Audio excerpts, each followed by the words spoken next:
బాలకృష్ణ గారు చిరంజీవి గారిని అలాగే జగన్మోహన్ రెడ్డి గారిని ఏం మాట్లాడాడో ఏంటో మీ అందరికీ తెలిసిన విషయమే. జగన్ గారినేమో సైకోగాడని, చిరంజీవి గారినేమో ఆడు ఈడని ఇలా మాట్లాడటం అయితే జరిగింది. ఎలా అంటే అసెంబ్లీ సమావేశాల్లో, పైగా రాష్ట్ర ప్రజలందరూ చూస్తూ ఉంటారు, రెండు తెలుగు రాష్ట్రాల్లో చూస్తూ ఉంటారు. అలాంటప్పుడు ఇలా మాట్లాడటం ఎంతవరకు సమంజసం? దాని మీద నిజంగా రాష్ట్రంలోనే మొత్తం అందరూ కూడా అంటే పార్టీలకు అతీతంగా దుమ్మెత్తి పోస్తున్నారు. మనం ఆలు కదగా రోడ్డు మీద పడేసి మరీ దారుణంగా ఎలా అంటే కడిగి కంపల మీద ఆరేస్తున్నారని చెప్పాలి. ఒక ముక్కలో చెప్పాల్సి వస్తే బాలకృష్ణ గారిని. కాకపోతే వీటన్నిటిలో కల్లా వెంటనే రియాక్ట్ అయ్యి చిరంజీవి గారు వెంటనే రియాక్ట్ అయ్యి ఒక లేఖ రాశారు. ఆ లేఖ చిరంజీవి గారి కుటుంబంలో కూడా చిచ్చు రేపుతుందని కొంతమంది వ్యాఖ్యానిస్తున్నారు. చిరంజీవి గారు రాసినటువంటి లేఖ, జగన్ గారు మా పట్ల అలా ప్రవర్తించలేదు, జగన్ గారు కరెక్ట్గానే మాట్లాడారు, జగన్ గారు మా విషయంలో తప్పు చేయలేదు అని ఒక బహిరంగ లేఖనైతే కనుక చిరంజీవి గారు రిలీజ్ చేశారు. అయితే దీని గురించి చాలా మాట్లాడిందో అది రిక్వెస్ట్ ఉంది. రిక్వెస్ట్ ఏంటంటే ఫస్ట్ లైక్ చేయండి. లైక్ చేయమని ఎందుకంటానంటే ఎక్కువ మందికి ఇన్ఫర్మేషన్ షేర్ అవ్వాలిగా. లైక్ చేయండి. మీరు లైక్ చేస్తే ఎక్కువ మందికి ఇన్ఫర్మేషన్ షేర్ అవుతుంది, నాకు మోటివేషన్గా ఉంటుంది. కొత్తగా మన ఛానల్ చూస్తే పక్కాగా సబ్స్క్రైబ్ చేయండి. మీ అమూల్యమైన అభిప్రాయాన్ని కామెంట్ రూపంలో తెలియజేయండి. చిరంజీవి గారు రాసినటువంటి లేఖ ఇప్పుడే ఎందుకు రాశారు చిరంజీవి గారు? ఇంతకు ముందు చాలాసార్లు కూడా ఈ సందర్భం వచ్చింది. ఏంటి, తన తమ్ముడైనటువంటి పవన్ కళ్యాణ్ గారు ఏంటి చాలా స్టేజుల్లో అంటే ఎలక్షన్కి ముందు కానీ అంతకు ముందు కానీ తర్వాత కానీ పవన్ కళ్యాణ్ గారు మాట్లాడిన మాటలేంటి, ఇలా చేతులు కట్టుకుని నుంచోవాలంటే జగన్ గారి దగ్గర ఇలా చేతులు కట్టు నుంచోవాలంటే నువ్వేమైనా పైనుంచి దిగి వచ్చావా, జగన్ ఏమైనా పైనుంచి దిగి వచ్చాడా? ఈ రకంగా అయితే కనుక ఆయన మాట్లాడటం జరిగింది. ఇంకా చాలా వ్యాఖ్యలు చేశాడు ఆయన. ఏంటి, అవమానించారని, నా అన్నయ్యని అవమానిస్తారా మీరు, నా అన్నగారిని అవమానిస్తారా అని చాలా మాటలైతే కనుక మాట్లాడాడు జగన్మోహన్ రెడ్డి గారి గురించి. అంతేకాదు సినిమా ఇండస్ట్రీస్ పెద్దలందరినీ పిలిచి నేను కిందకి దిగిరానన్నాడంటగా, మాట్లాడినన్నాడంటగా అని అంటే ఇదే విషయాన్ని అంశాన్ని అసెంబ్లీలో కామినేని శ్రీనివాస్ ఈయన తీసుకొచ్చాడు. ఈయన లేవనెత్తాడు.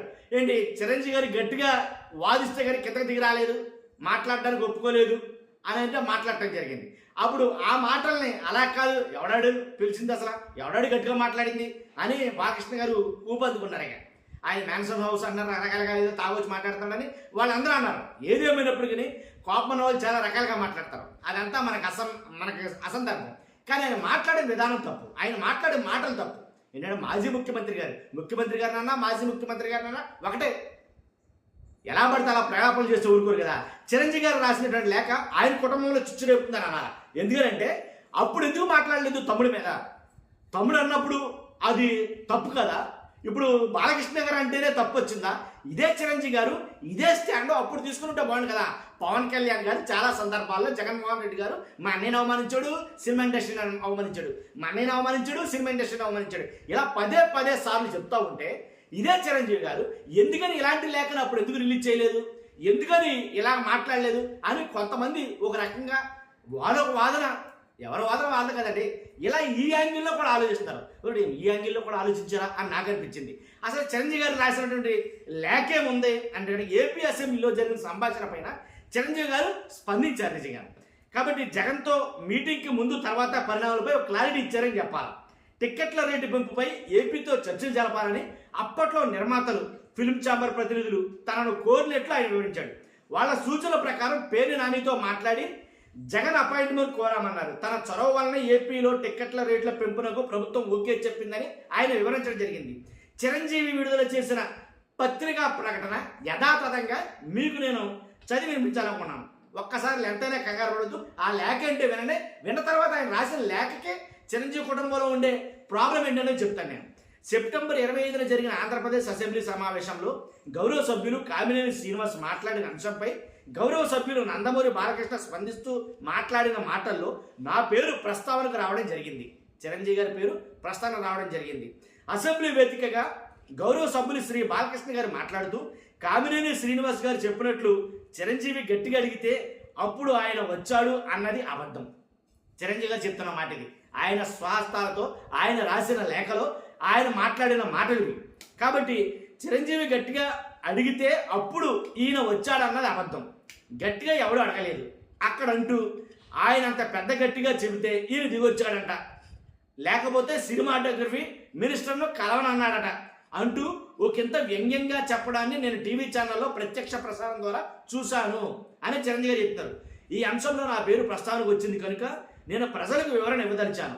రాష్ట్రంలో వైఎస్ జగన్మోహన్ రెడ్డి గారి ప్రభుత్వం ఉన్నప్పుడు తెలుగు సినీ పరిశ్రమకు చెందిన కొందరు నిర్మాతలు, దర్శకులు, ఫిల్మ్ ఛాంబర్ ప్రతినిధులు నా వద్దకు వచ్చి సినీ నిర్మాణ వ్యయం పెరుగుతున్న దృష్ట్యా సినిమా టిక్కెట్ల ధరల పెంపుదల గురించి రాష్ట్ర ప్రభుత్వం మాట్లాడితే బాగుంటుందని, అందుకు నన్ను చొరవ తీసుకోవాలని కోరారు.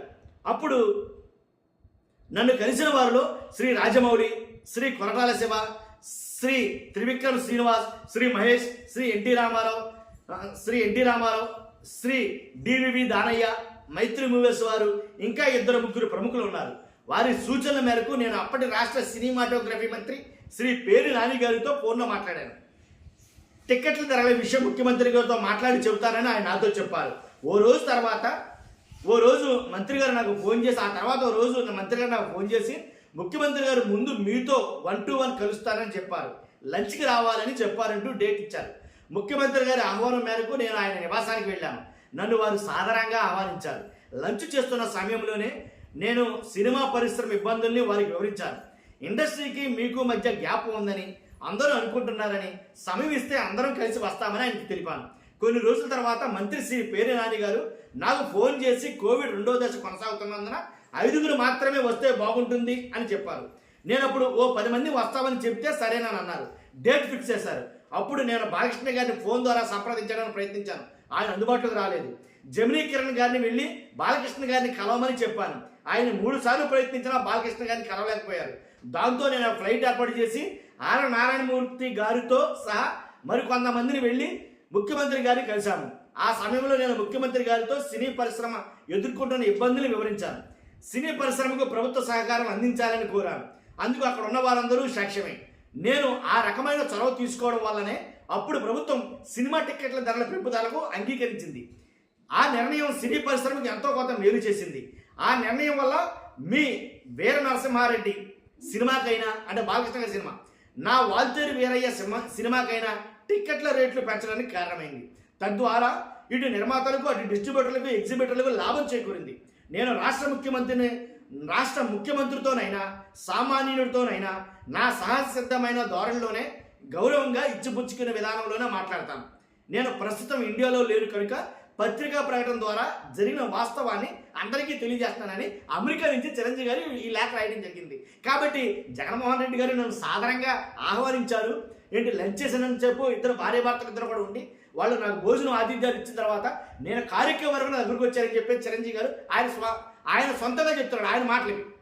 కాబట్టి ఇక్కడ జరిగిందేంటి? మరి పవన్ కళ్యాణ్ ఎందుకు ప్రతిసారి మా అన్నకి అన్యాయం జరిగింది, మా అన్నయ్యకి అన్యాయం జరిగింది, మా అన్నయ్యకి అవమానం జరిగింది, మా అన్నయ్యకి అవమానం జరుగుతుందంటే, కానీ ఇదే చిరంజీవి గారు అప్పుడు ఎందుకు చెప్పలేదు? ఇది పెద్ద బిగ్ క్వశ్చన్ అయిపోయింది. అప్పుడు కూడా ఖండించుంటే చిరంజీవి గారు ఇంకా బాగుంటుంది కదా. బాలకృష్ణ గారు అంటేనే కోపం వచ్చిందా చిరంజీవి గారికి? బాలకృష్ణ గారు అన్నప్పుడే ఆయన నిజం గుర్తొచ్చిందా? బాలకృష్ణ గారు అన్నప్పుడే లేఖ రాయాలనిపించిందా? వాళ్ళ సొంత తమ్ముడు మాట్లాడినప్పుడు లేఖ రాయాలనిపించలేదా? ఇదో యాంగిల్ అండి. కానీ ఏది ఏమైతేనండి, జగన్ గారి విషయంలో అలాగే చిరంజీవి గారి విషయంలో బాలకృష్ణ గారు మాట్లాడిన మాటలకు వెంటనే స్పందించినందుకు చాలామంది చాలా కరెక్ట్గా స్పందించాడు, టైంకి స్పందించాడు చిరంజీవి గారు అని అయితే మాట్లాడతారు. ఏది ఏమైనప్పటికీ ఇప్పుడు అన్నని వెనకేసి రావాలా, అటు ఏదో రకంగా పార్టీని నిలబెట్టుకున్న పరిస్థితి కూటమిలో ఏర్పడి ఏదో పక్కకు ఒరిగి పార్టీని నిలుపుకుంటున్నటువంటి పవన్ కళ్యాణ్ గారు టీడీపీలో ఉన్నటువంటి బాలకృష్ణ గారు, చంద్రబాబు నాయుడు గారు సపోర్ట్ చేస్తారా? ఇటు అన్నను వదులుకుంటాడా? మరి ఎలాంటి కామెంట్ చేయకుండా అలాగే స్తబ్దుగా సైలెంట్గా ఉండిపోయిన పవన్ కళ్యాణ్ గారిని ఏమనాలి?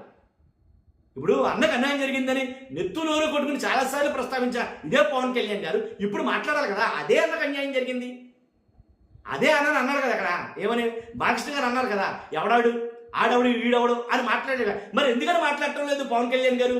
అంటే ఆయన కూటమిలో ఎమ్మెల్యే కాబట్ట, లేదు అన్ననంటే తనకే ఏమన్నా మళ్ళీ రిస్క్ జరుగుతుందరా? ఇలా ఒకటి కాదండి, 1,00,000 ప్రశ్నలు వేస్తున్నారు నెటిజన్స్. కానీ ఈ ప్రశ్నలన్నీ సమాధానాలు దొరికే పరిస్థితే లేదు.